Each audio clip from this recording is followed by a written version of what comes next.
I just spent a year living in Japan, teaching English 5,000 miles away from my family and friends in the US. These are my parents. They wanted to visit me in Japan, so I met them in Tokyo for a week of exploring. I did a lot of top secret research, also based on my own past experiences visiting Tokyo, and made the ultimate 1-week itinerary for their trip. So, here it goes. Day 1. If you want to see a mix of a calm traditional Shinto shrine and crazy Japanese fashion, Shibuya is for you. I recommend starting at Meiji Shrine, one of Japan's most popular shrines. It has an amazing vibe because it's surrounded by forest, and the walk there is a nice contrast to the big city of Tokyo. Nearby is Yoyogi Park, where you can walk around and do some people watching and see whatever's happening on that day. Next, head over to Takeshita Street, known for its Harajuku fashion, selling kind of fun and crazy accessories and clothing, mostly for young people.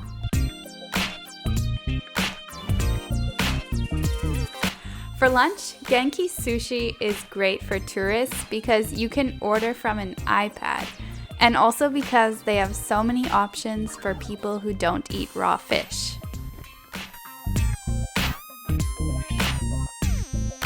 After lunch, we headed over to Shibuya Crossing to see what's often called the world's busiest crosswalk, right outside of Shibuya Station, which handles an average of 2.4 million passengers per day.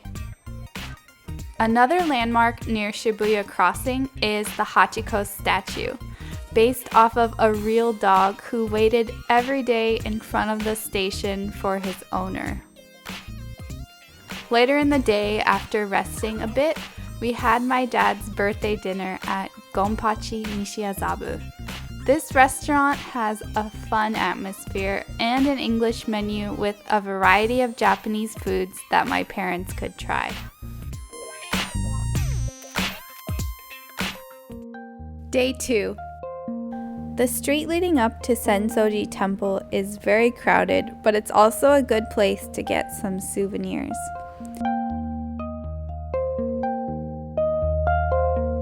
This temple ended up being one of my parents' favorite places in Tokyo.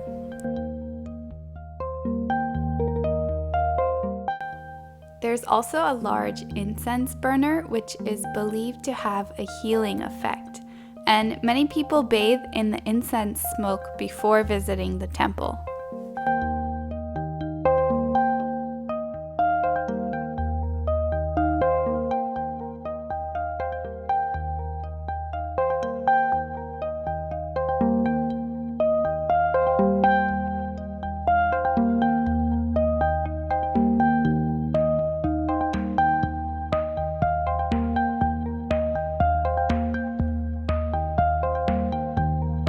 After lunch at a Japanese bakery, we walked over to Skytree.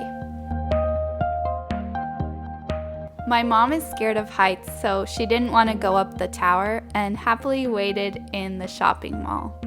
I went up with my dad and we went all the way to the top. According to Wikipedia, Skytree is the second tallest structure in the world. So if you visit Tokyo, you might as well check out the view from the top. Whoa, I'm literally in the sky, and I guess that's why they call it Skytree. And at the time, they also had a Hello Kitty exhibit at the top, which was so cute. Day 3. Speaking of cuteness, being in Tokyo also means that you can visit one of the Disney parks. I really recommend Disney Sea if you've already been to Disneyland in another country. It's an ocean-themed Disney park, complete with Venice canals and a giant cruise ship. My mom was in charge of choosing which park we go to, and she's in love with the nostalgia of the original Disneyland and hasn't been in forever, so we went to Disneyland for our trip. I mean, how could you say no to this excitement?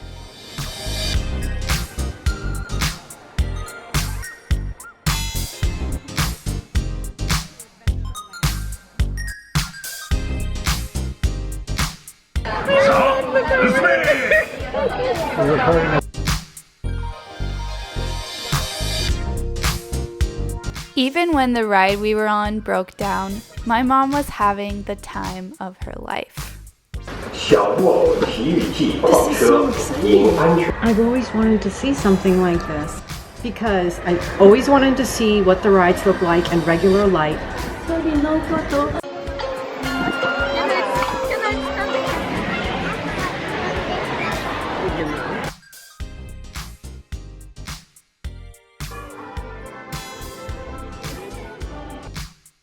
Most of the rides are the same as Disneyland in California, but there are a lot of differences in food. For lunch, we had amazing pasta. And one thing the Tokyo parks both have is a lot of popcorn in so many different flavors. We ended our day by trying the honey popcorn. Day 4.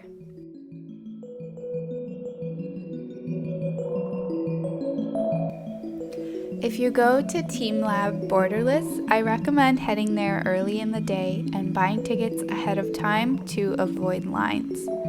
It looks even cooler in person, and it's just really fun to walk around and look at all of the designs and lights in the different rooms.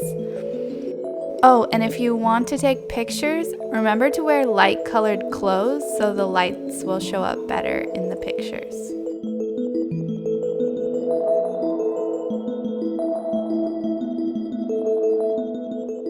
We were pretty tired after the museum, so we just walked through Tokyo Station, but if you have extra time, I recommend walking around and checking out all of the shops and restaurants. Then we went to Ginza for some shopping and udon.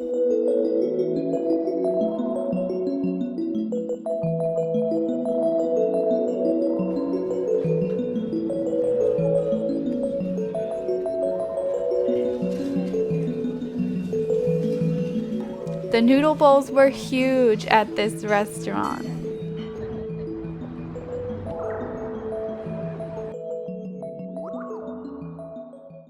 Day 5.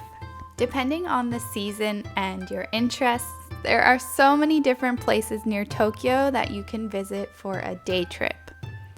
I chose Kamakura this time because the hydrangea flowers were blooming and Kamakura is famous for them. As soon as you get to Kamakura, you'll notice that it feels different from Tokyo. It's a laid-back, but still slightly touristy beach town about an hour out of Tokyo. It gets crowded during the hydrangea season, but it's probably the best time to visit. The Great Buddha is also a really popular thing to see in the area. For a different perspective, you can even go inside the Buddha for 20 yen.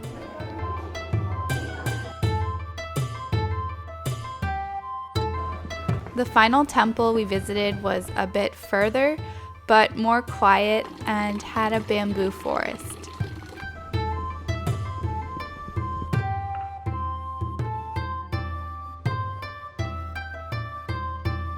There are so many different temples and places to buy souvenirs and snacks along the way.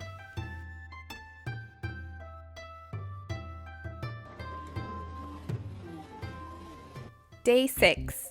My mom jokes that the whole reason she wanted to come to Tokyo in the first place, rather than visiting me, was to see the Starbucks Reserve. It's so popular that there's a waiting room just to be able to go inside. It's one of the largest Starbucks in the world and has a beautiful interior with 4 floors, including one for coffee, one for tea, and even one with cocktails. But it's not just drinks. There's also a lot of food that isn't carried at normal Starbucks.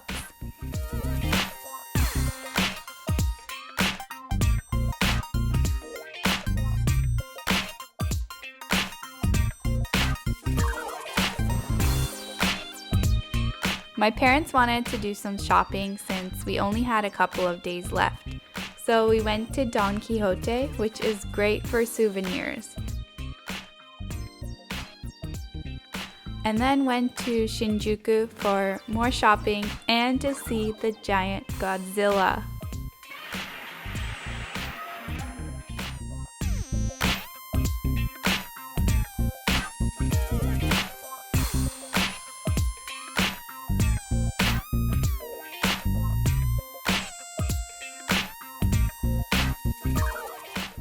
Lumine Est is one of my favorite places for clothes shopping in Tokyo.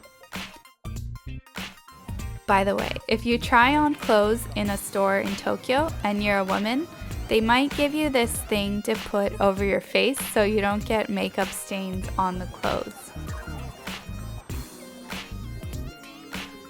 Day 7. It soon came to our last day in Tokyo, and we wanted to take it slow by exploring the area near our Airbnb. There was a Hydrangea festival on that day. The street was lined with lanterns pointing us to the festival. The festival was taking place at a local shrine. There were hydrangeas everywhere, but most importantly, so much food to try.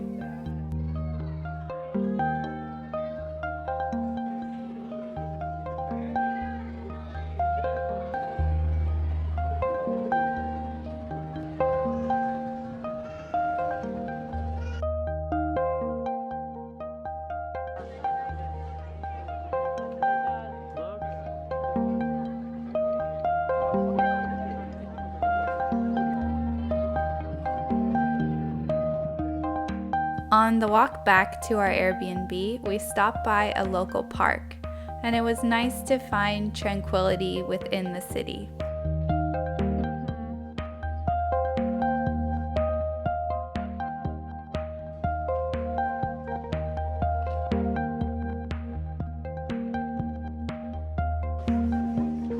We also walked down another street that had a lot of interesting shops. We ended the night with some ramen. This place was so good. And karaoke.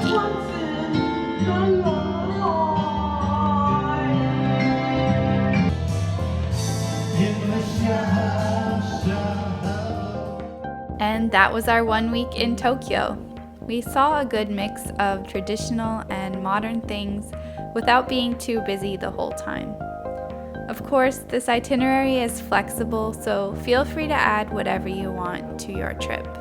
If you thought this video was useful, remember to give it a thumbs up and subscribe if you want to see what other videos I have coming up.